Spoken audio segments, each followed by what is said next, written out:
తెలంగాణలో ప్రతిష్టాత్మకంగా చేపట్టిన రీజనల్ రింగ్ రోడ్ ప్రాజెక్టులో మరో ముందడుగు పడింది. RRR ఉత్తర భాగానికి సంబంధించిన అటవీ అనుమతులకు గ్రీన్ సిగ్నల్ వచ్చింది. ఈ మేరకు regional ring road north project నిర్మాణానికి కేంద్ర పర్యావరణ మంత్రిత్వ శాఖ అనుమతులు మంజూరు చేసింది. ఇక RRR దక్షిణ ఉత్తర భాగాల నిర్మాణానికి నిన్నటి వరకు ఉన్న అటవీ శాఖ అడ్డంకులు తొలగిపోయాయి.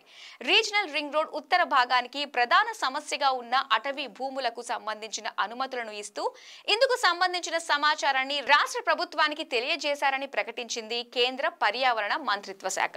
ఈ అనుమతుల ప్రకారం మెదక్ జిల్లాలో 3,55,882 హెక్టార్లు, సిద్దిపేట జిల్లాలో 2,82,544 హెక్టార్లు మరియు యాదాద్రి భువనగిరి జిల్లాలో 8,511 హెక్టార్లు, మొత్తంగా 3 జిల్లాల్లో కలిపి 7,23,536 హెక్టార్ల అటవీ భూమిని భారత్ మాలా పరియోజన ఫేజ్ 1 కింద ప్రాజెక్ట్ ఇంప్లిమెంటేషన్ యూనిట్ గజ్వేల్ ప్రయోజనార్థం హైదరాబాద్ రీజనల్ రింగ్ రోడ్ నిర్మాణానికి అనుమతినిస్తున్నట్లు కేంద్ర ప్రభుత్వం పేర్కొంది.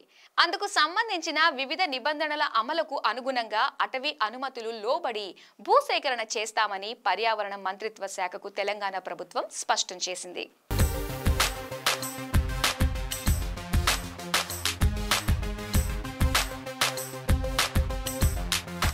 అటవీ అనుమతుల సమస్య తీరడంతో ఇక నేషనల్ హైవేస్ అథారిటీ వద్ద పెండింగ్లో ఉన్న టెక్నికల్ అప్రూవల్స్ వస్తే వెంటనే టెండర్లు పిలిచి పనులు ప్రారంభించేందుకు మార్గం సుగమం అవుతుంది.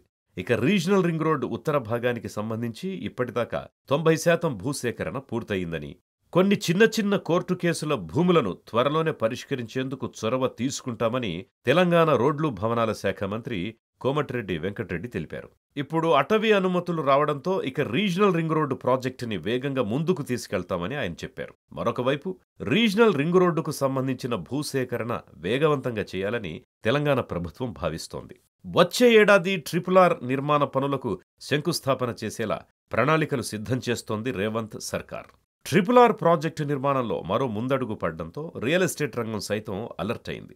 ఇప్పటికే రీజనల్ రింగ్ రోడ్డు పరిసరాల్లో భూముల ధరలు క్రమంగా పెరుగుతూ ఉండగా ఇప్పుడు మరింత పెరిగే అవకాశం ఉందని అంచనా వేస్తున్నారు.